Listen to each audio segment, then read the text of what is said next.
Juni 2020. Anda sedang mengikuti renungan pagi Pulang ke Rumah oleh Ellen G. White, di mana setiap pagi sepanjang 1 tahun mengajak Anda untuk mempersiapkan diri yang terbaik akan saat kedatangan Tuhan Yesus yang kedua kali sudah dekat, di mana perselisihan, sakit penyakit, penderitaan, kesedihan, air mata akan berakhir. Berbahagialah hamba-hamba yang ketika Tuhan mereka datang akan ditemukan terjaga-jaga.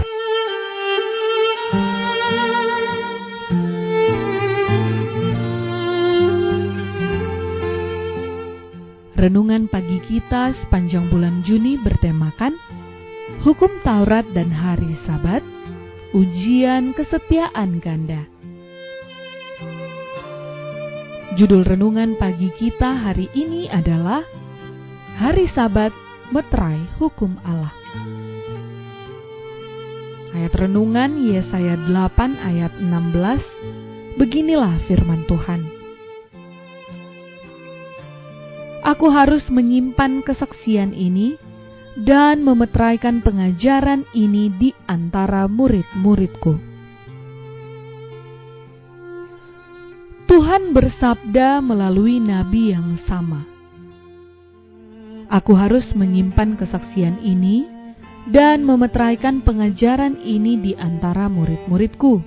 Yesaya 8 ayat 16. Meterai hukum Allah terdapat pada hukum yang keempat. Hanya yang keempat ini dari hukum yang 10 itu yang menunjukkan nama dan jabatan atau gelar pemberi hukum itu. Hukum keempat menyatakan Dia sebagai Khalik, pencipta langit dan bumi, dan dengan demikian menunjukkan tuntutannya untuk dihormati dan disembah di atas segala yang lain. Selain pada hukum keempat ini, tidak ada lagi di dalam hukum yang 10 itu ditunjukkan dengan kuasa siapa hukum itu diberikan. Pada waktu hari Sabat diganti atas kuasa kepausan, meterai dari hukum itu telah dicabut dari hukum itu. Murid-murid Yesus dipanggil untuk mengembalikannya dengan meninggikan hari Sabat. Hukum yang keempat itu kepada posisinya yang sebenarnya sebagai tanda peringatan Khalik, pencipta, dan tanda kekuasaannya. Carilah pengajaran dan kesaksian. Sementara doktrin-doktrin dan hari-hari yang bertentangan merajalela, hanya hukum Allah lah satu-satunya peraturan yang tidak bisa salah oleh mana semua pemikiran, doktrin-doktrin, dan teori-teori diuji. Nabi itu berkata, siapa yang berbicara tidak sesuai dengan perkataan itu, maka baginya tidak akan terbit fajar. Yesaya 8 ayat 16 dan 20. Sekali lagi Tuhan berkata memberi perintah. Serukanlah kuat-kuat, jangan tahan-tahan. Nyaringkanlah suaramu bagaikan sangkakala. Beritahukanlah kepada umatku pelanggaran mereka dan kepada kaum keturunan Yakub dosa mereka.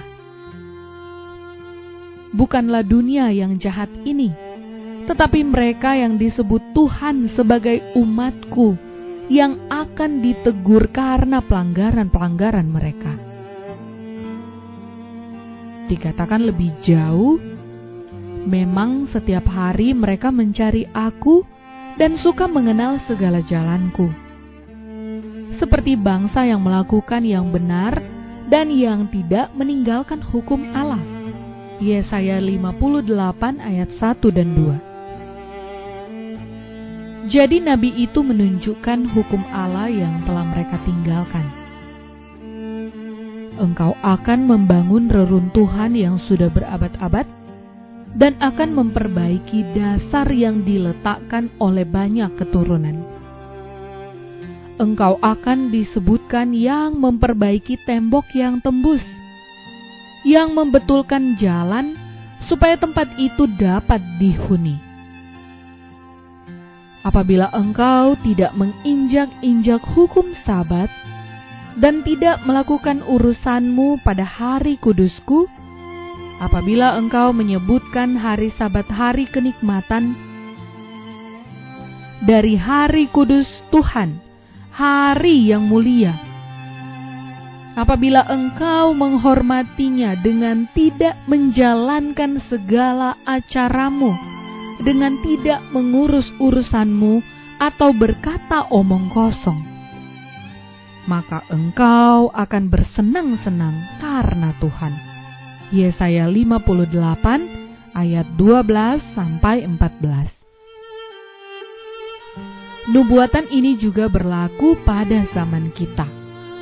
Kerusakan telah terjadi pada hukum Allah pada waktu hari Sabat diubah oleh kekuasaan Roma. Tetapi waktunya telah tiba bagi lembaga ilahi ini untuk dipulihkan.